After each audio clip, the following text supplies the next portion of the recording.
సుదీర్ఘ కెరీర్ ఉన్న సరైన విజయం కోసం ఎదురుచూస్తున్న కథానాయకుల్లో నితిన్ ఒకరు.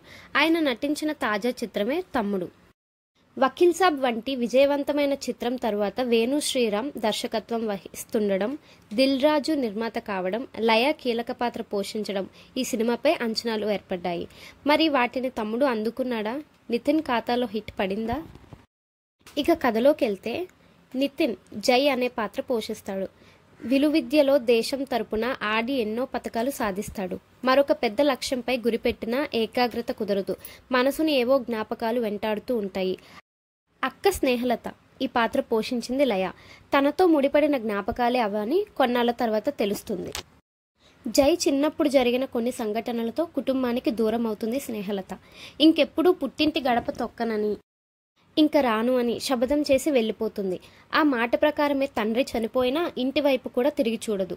అక్క విషయంలో చేసిన ఓ చిన్న తప్పు జైని వెంటాడుతూ ఉంటుంది. ఆ తప్పు గురించి చెప్పి మళ్ళీ అక్కకు దగ్గరవ్వాలని తన స్నేహితురాలు చిత్ర ఈ పాత్ర పోషించింది వర్షా బొల్లమ్మ. తనతో కలిసి బయలుదేరతాడు. తీరా అక్కడకు వెళ్ళాక ఆమె తన కుటుంబంతో కలిసి అంబరగొడుగు అటవీ ప్రాంతంలో జరిగే అమ్మవారి జాతరకు వెళ్ళినట్టు తెలుస్తుంది. అలాగే ఆమె తన పేరును ఝాన్సీగా మార్చుకున్నట్టు కూడా తెలుసుకుంటాడు. దీంతో తన సోదరిని కలిసేందుకు జై కూడా అటవీ ప్రాంతానికి వెళ్లేందుకు సిద్ధమవుతాడు. మరోవైపు ఝాన్సీ ఆమె కుటుంబాన్ని అజర్వాల్ ముఠా లక్ష్యంగా చేసుకుంటుంది. మరి జై తన అక్క ఝాన్సీని కలుసుకుంటాడా?